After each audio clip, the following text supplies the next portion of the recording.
Now it is time to introduce our main speaker, Chuck.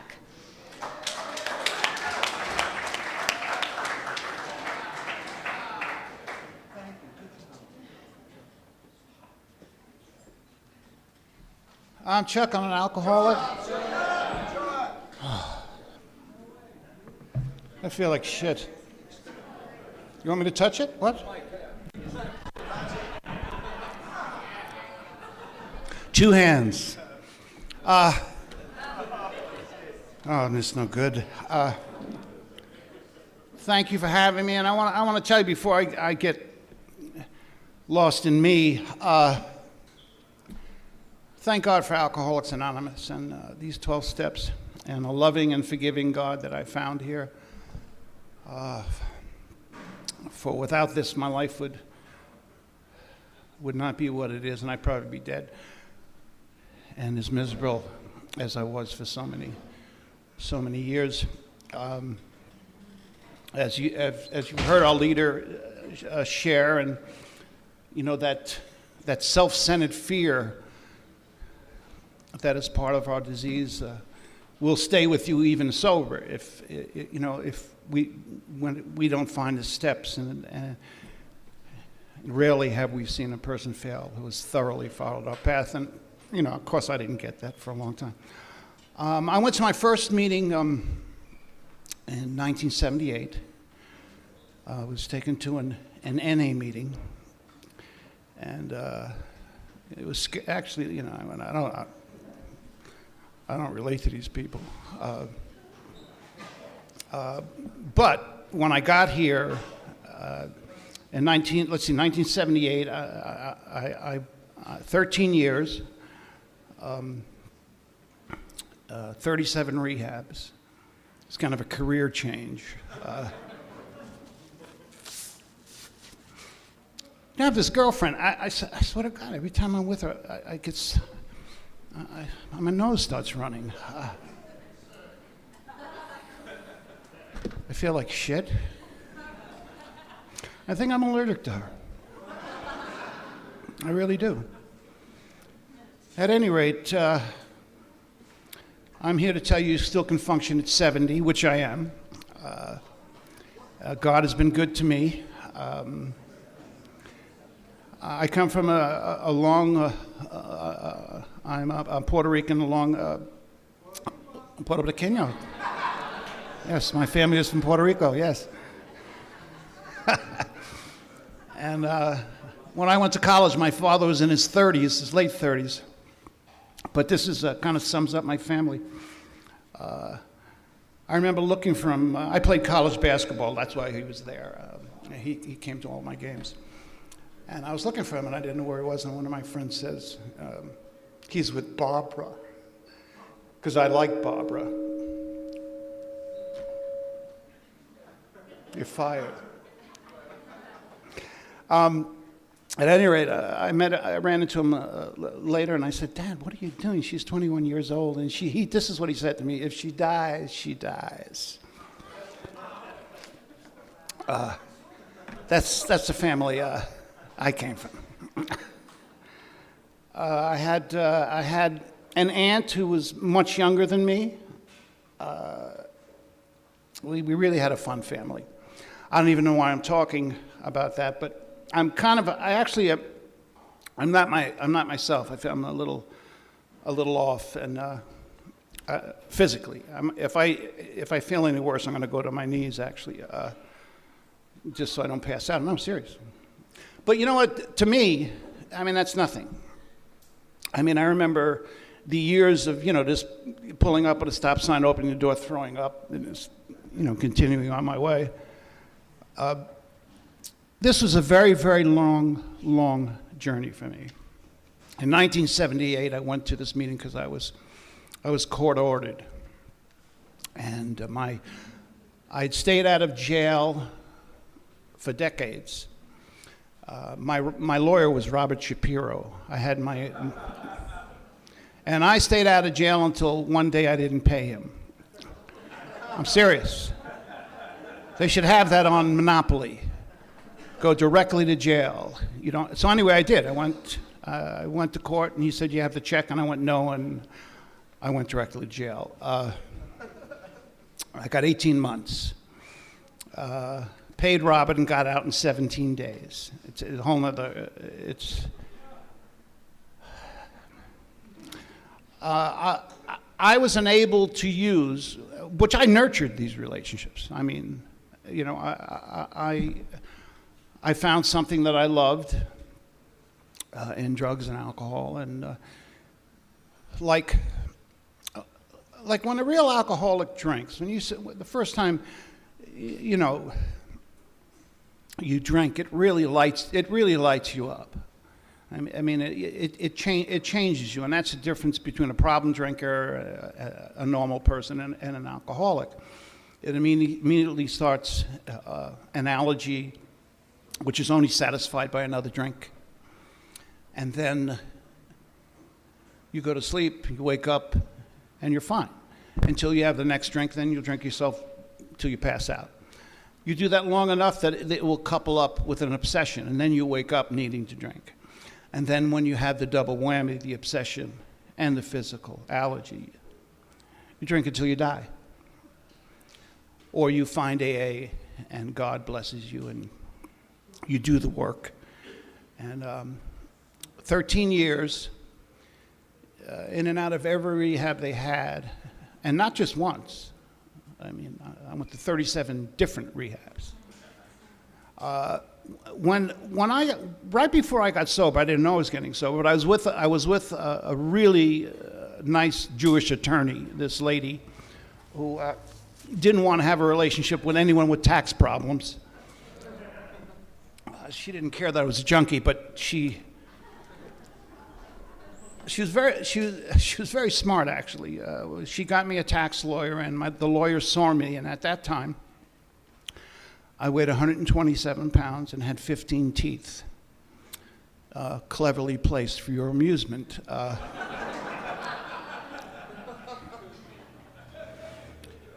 And the lawyer saw me, and he said, no problem. Just tell him to be in the office in the waiting room.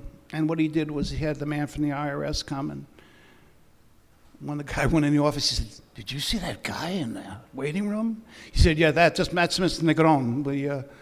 And he said, any money we can get from him, we'll take the deal. So she was a bright woman. We have an 18-year-old girl. Oh, God. You know what? I got clean and I got sober because I didn't like feeling bad. Actually, I was used to it, so I'm not having fun right now. Not being here. I'm loving being here. I'm loving being sober. It's just not myself. At any rate, so I used to come to this meeting in the 80s. I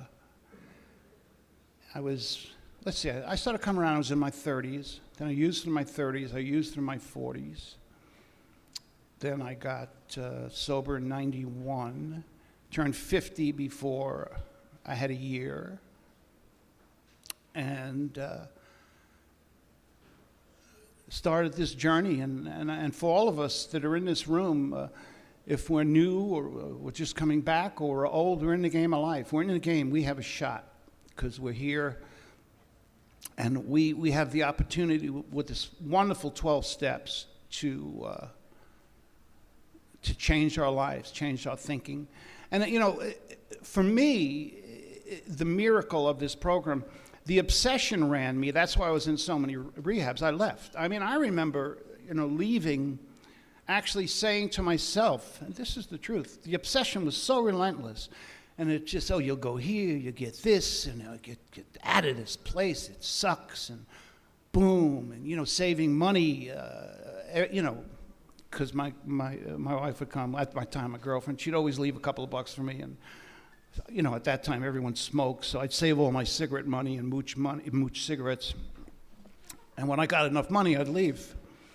But the obsession was so relentless. It ruled my mind, and the miracle that I think of today is the fact that a disease that is centered in my mind and in my thinking can be overcome with a higher power and these 12 steps. It's unthinkable that something that lies in my brain, that is there, dragging me around like a cheap trick. He related. No. I'm bad. I'm a bad man. I am. I'm a bad man.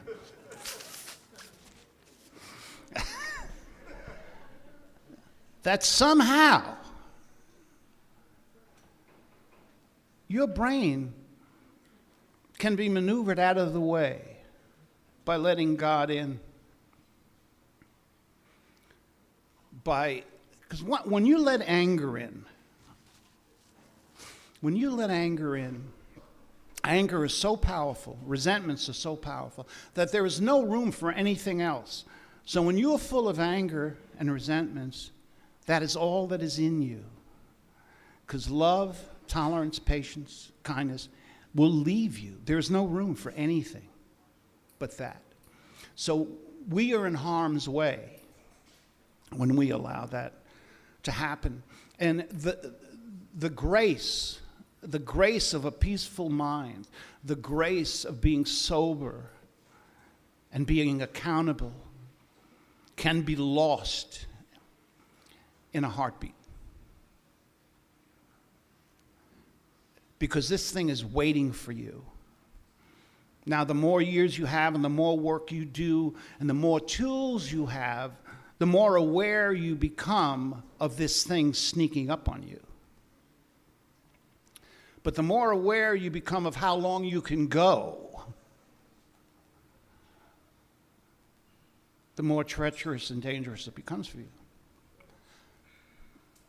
So if you are spiritually fit right now and you are in this present moment and you are here and the obsession isn't developing new scenarios for what you're going to do when you get out of this room, if you are in this good place, it would serve you well to thank God, because it is a gift from God.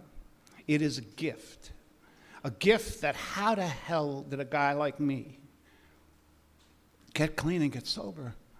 I mean, for God's sakes, I was 50. I'd lost everything I had, including my teeth, as I mentioned. I was very proud of my teeth. I had good teeth. I can't believe she makes my nose run. At any rate, I'm the kind of alcoholic that can, in 1 minute, be very peaceful and serene and help someone and work with someone and be in myself and be honest, and then, see someone on the floor and go, and want to walk them. Excuse me, I'm a doctor. I'll help. I'm not a fucking doctor. I mean, that will just pop into my head. Crazy stuff. And it's just because my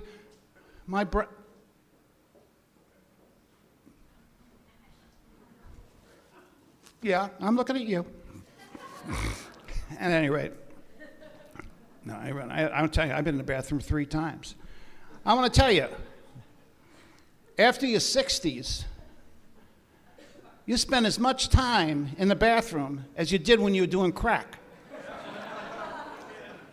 I mean, I had no idea the human body could piss and shit this much. I mean, I swear there's years I didn't take a shit at all.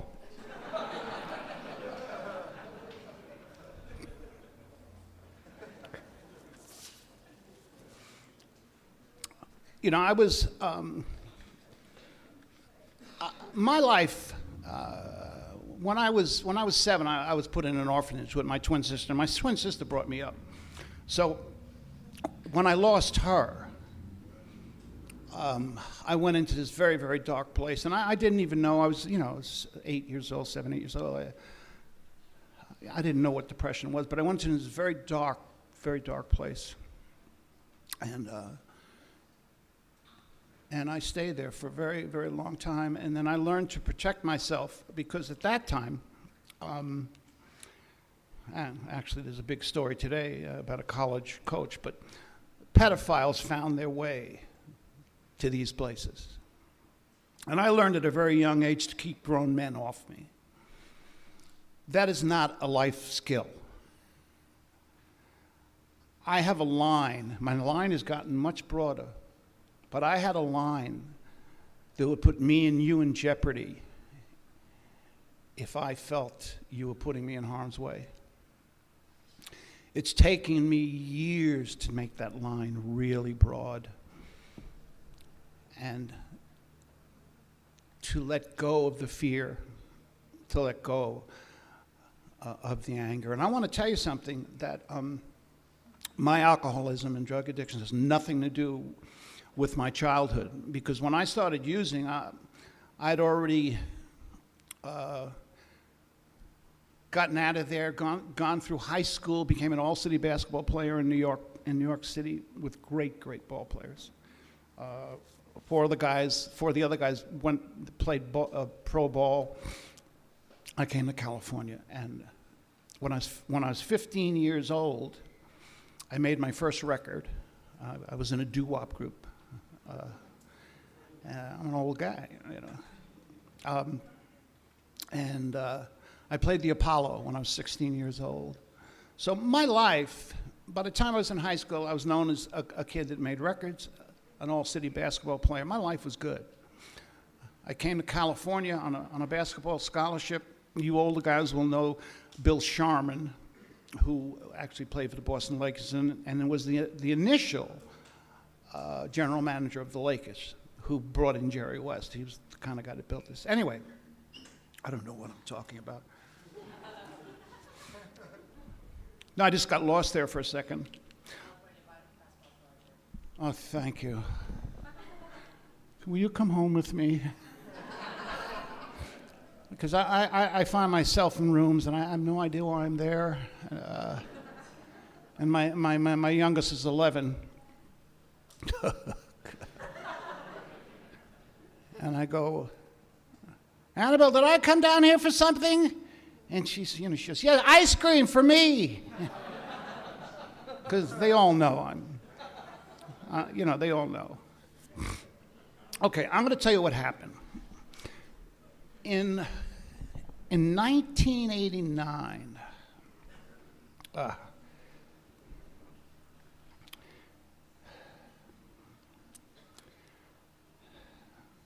I'm just catching my breath because I'm a little lightheaded and, well, whatever. I know what it's from, and I should have rethought it. I should have thought about it. At any rate, in what year was it? This is a quiz. I found myself in a hospital, in a lockdown ward, with complete dementia. I couldn't put two and two together. I had taken one too many shots to the head, literally, with the accidents and complete dementia. When you said you went to Visions, I know that place. My son's gone to a couple of very, very nice, very good places. And I remember this guy came to this meeting. His name was Scott Lavin. And I don't know if any of you know Scott. Scott was a multimillionaire.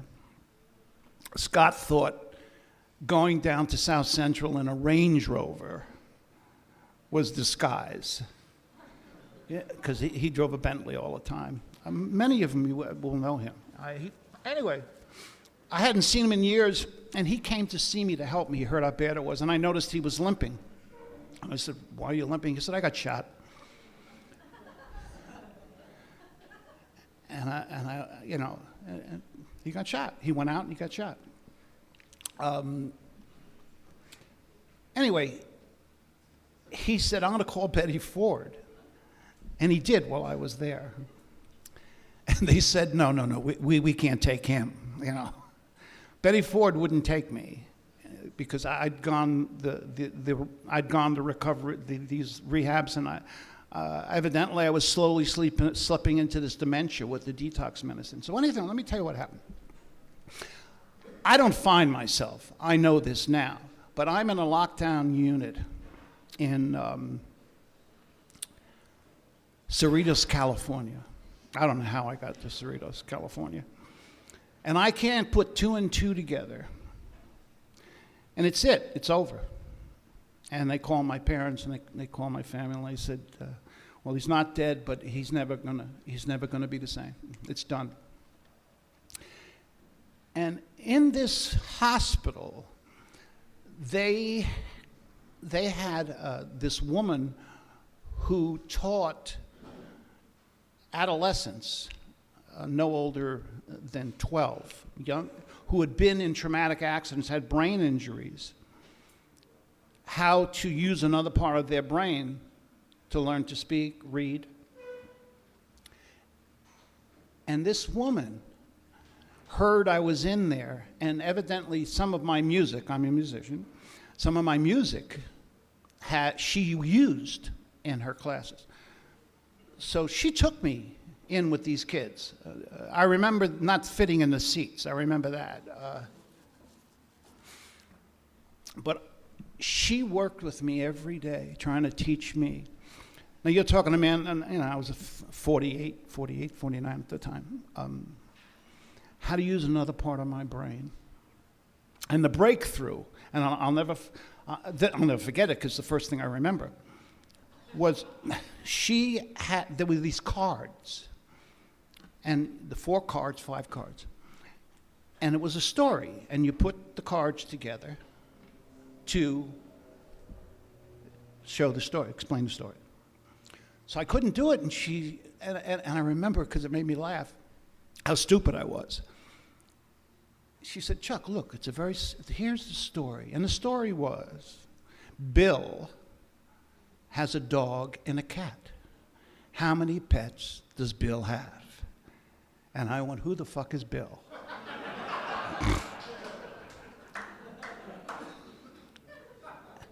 And I heard myself say that.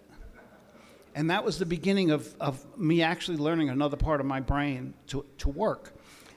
And, I'm pretty good, huh? When I get tired, like I am now, my brain gets fatigued. And you know what? I have no problem with this, because let me tell you, the way I used and drank, my life was hell. And anyone who loved me, you're going to give me the signal? Okay. Thank you. I can't believe I remembered that.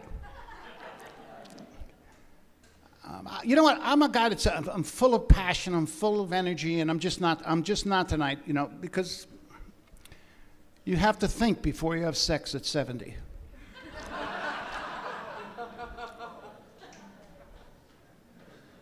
I mean, I know weeks of my life have been removed from this afternoon of fun.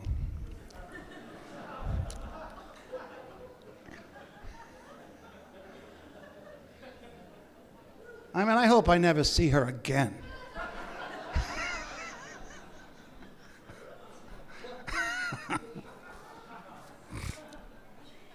Anyway, I'm here to tell you guys, things can be good at 70, just be prudent. You know what, I have a wonderful life. There's a couple of guys here that know my son. My youngest son is 35. And the apple doesn't fall far from the tree. He's got 60 days, and it's a gift from God, because this guy's been in almost as many rehabs as me, and he's done 2 terms of prison. He's not the kind of guy. Anyone who knows him, there's a couple of people here, know he's not a prison guy. He doesn't understand why they're mean to him. When I go and visit him, he goes, Dad, they're so mean. Okay, you're in prison. He goes, yeah, but they're not nice. He's just a nice kid, who, unfortunately is a drug addict. And, he goes to jail on stings, that Helen Keller couldn't get caught in.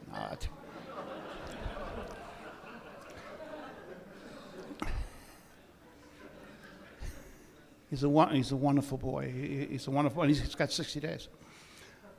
But he knows how to use, and I found myself and his mother paying debts in prison, $25,000. I didn't know that, but his mother was paying his debts, and so he and it brought back such shame, because here's a kid that when he was born, I had so much money. I had everything anyone wants. So I want to tell you, any of you who have any reservations, and think that if you had the right girl, the right guy, the right car, the right house, the right amount of money, that your life, you could use like a gentleman or a woman or whatever. I'm telling you, you can't. And when I had every opportunity to give this boy the best life anyone could have, he was born addicted to heroin because his mother and I never stopped. And that took years to work through. Because when I made my amends to him, he said, I don't know what you're talking about. Because to him, I'm his father, and I could do no wrong. So there are many, many terrible, terrible things that we share with our families and what we pass on here. If we are not clean and sober, is horrific. I know it has been in my life. The devastation I have caused. When you shared about hurting your brother, not showing up for his birthday, my family got to the point they were happy when I didn't come, because that's when I'd ruin everything. I just, I couldn't stop. Thankfully now I have 20 years. I have a wonderful sponsor who keeps me focused. I have people that I work with, and I have a career. I mean, when I got here, I worked in a recovery facility for adolescents. They were actually held there against their will. They were under 18. And it just reminded me of the orphanage, and I had so much to give these kids because they were abused and they were addicted. Not that I was addicted when I was in the orphanage, but I was abused. And I loved that job. And I was in a meeting, and I never even thought about singing or doing anything again like that. And a woman who did TV saw me, gave me a job, and I did the job, and I made a nice piece of money, and I went, oh my God, I can do this, and I've been doing it ever since. So I've got back, what I do, not at the level I did it, but I'm right in the middle of the herd, as you said.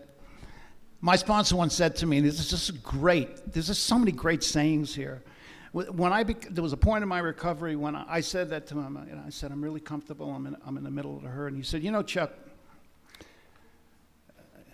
much like the buffalo, yes, because I made the reference to the buffalo. He said, the geese. And I said, what about the geese? He said, well, the geese, they fly in this pattern. And there's no one geese that could ever keep up the front. What they do is they stay there, and then the first geese slips to the back, and the next one comes up. And so that the time will come when you have to lead. The time will come when you have to step up. Although I'm more comfortable in the middle of the herd, there are times when, you got to reach out and say, hey, look, you need a sponsor? I'm your guy.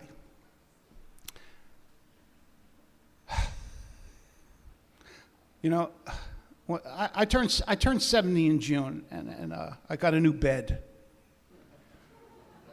I got the number bed. I'm a 75.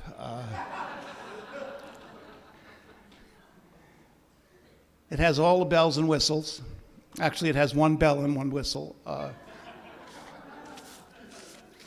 It was cheaper that way. I joined a gym, which was a part of my whole life, working out. I worked out every day because I played ball, and when I left, I played ball. It served me well, but I stopped, and my ass disappeared. If anyone has seen my ass, please return it.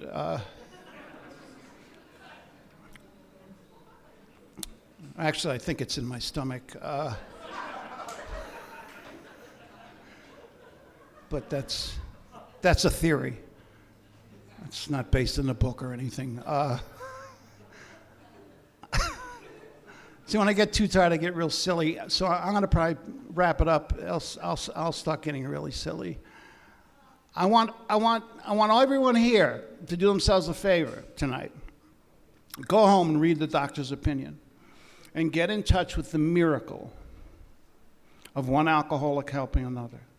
Get in touch with the miracle of this doctor